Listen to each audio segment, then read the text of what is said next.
I think not only should we deserve something, really. Looking at 1-0 when Gareth goes around the goalkeeper and hits from 20 yards into an open goal and it rebounds back off the post. I suppose you say, well, when it's going that way, that's the way it's going to be, and then from then on you're always thinking, is that going to be the one that might cost us? And for all the efforts and so forth, Boston, the teams at the top, they've got good players and they can bring a substitute on who can score a header like that, and it stinks you. And the game with us is a horrible, hurtful one at the moment. What about the 2 goals? We always talk about the opposition goals. How do you feel about the goals they scored today?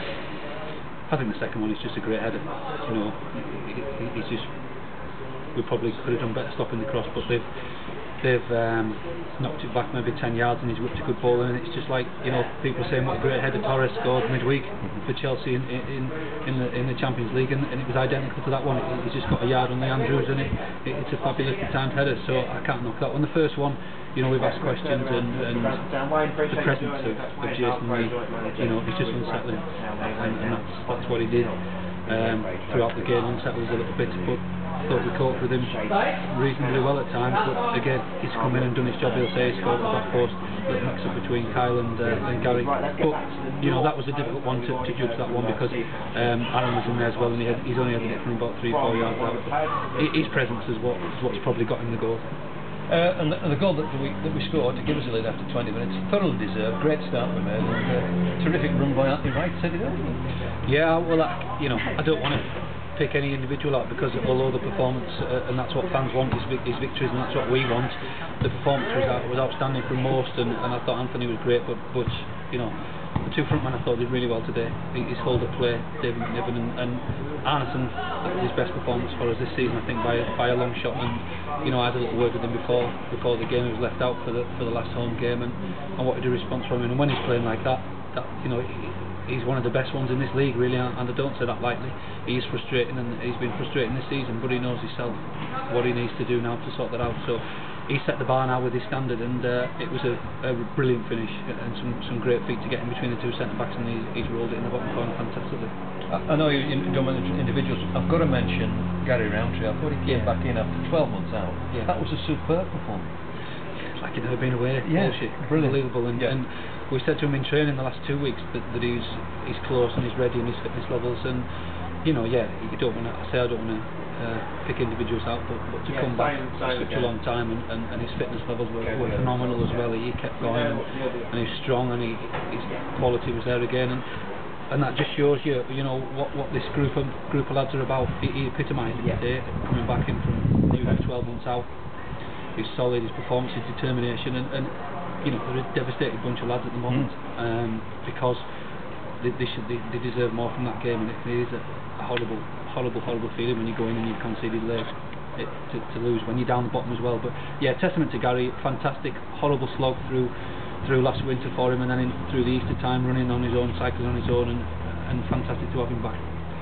Not the send-off we wanted for Viv either, because everybody was up for a win today, and it looked as though for a long while we might manage that, but not the send-off we wanted to give him.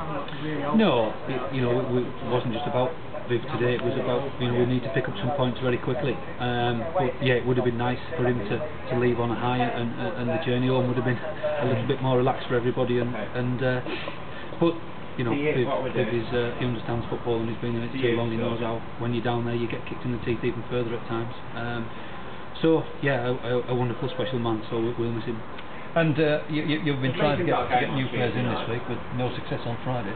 No, I thought I had signed a centre forward on Friday. Everything was all systems go after training Thursday night, and then I get a phone call at 1:30 on Friday afternoon to say that he's changed his mind. So this is what we're up against.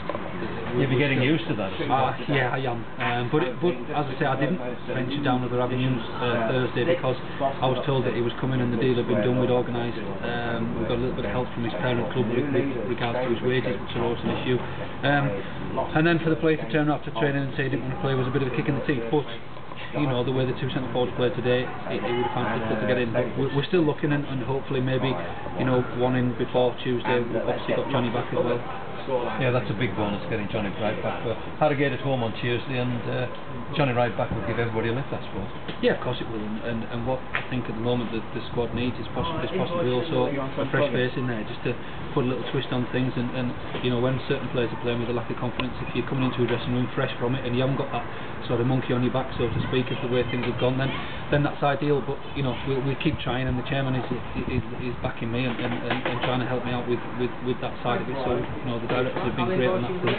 But what I don't want, you know, is the fans to look at the result and be disappointed and not turn up on Tuesday, because that was a far better performance than this result has shown today. And I don't say that within biased eyes. I think I'm reasonably honest about most of our performances, and today it was a great performance from them, and just unfortunate that, you know, they had a little bit of extra quality to come off the bench and got the win for them. Yeah, I'll have to add that. I thought it was an excellent performance, where they deserved something.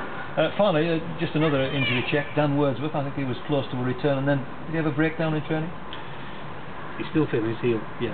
So I don't know when we're going to see Dan. He's going to see a physio again on Monday. He tried 2 training sessions this week, but the pain he's getting from it is not right. So we're going to have to get him into hospital again and get it re-scanned or X-rayed and looked at.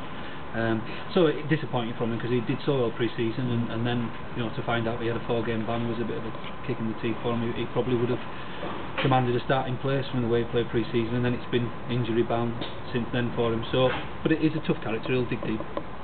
Darren, long journey to go, so thanks for joining us, and we'll get on the way back, but unlucky today. Thanks for watching.